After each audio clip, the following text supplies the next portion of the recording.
السلام عليكم. لا تنسوا الاعجاب بالفيديو والاشتراك في القناة تشجيعا لنا لنستمر بنشر المزيد ان شاء الله.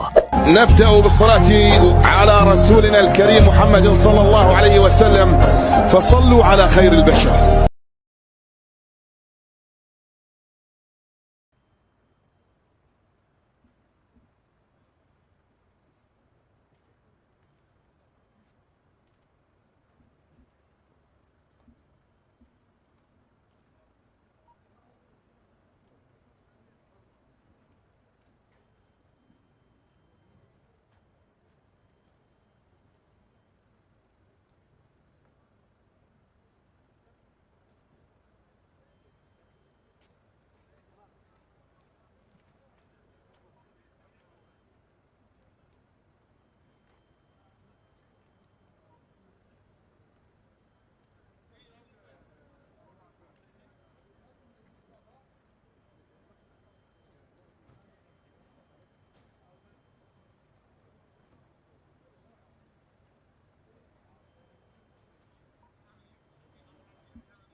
الحمد لله اني فرحان بزاف بهذه العوده، وكما نقولوا استقبلوني مليح، وصحابي والكوتش وكل شيء.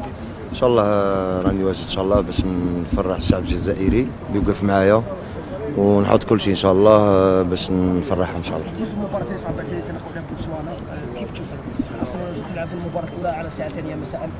اجواء ستكون صعبه نوعا ما. اجواء غتكون صعبه في بوتسوانا على الزوج ان شاء الله، مي رانا حاضرين ان شاء الله. لازم كما قلت لك لازم نحطوا كل شيء، لازم نفوزوا بهذا الماتش، ورانا حاضرين فيزيكمون كل شيء ان شاء الله. باذن الله نجوا رابحين ان شاء الله. سير العوده هي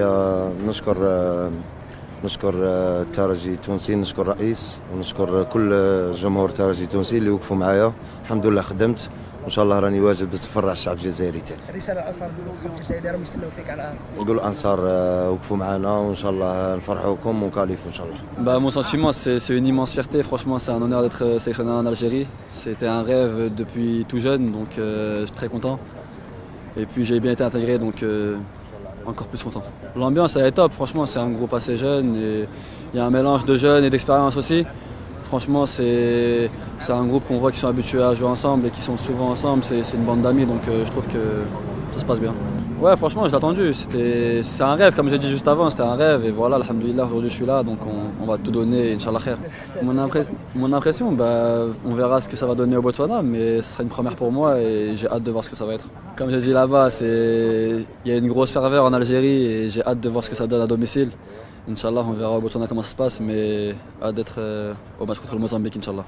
C'est petit à petit m'imposer, Inch'Allah, et si je peux, tout donner pour le maillot, quoi, Inch'Allah.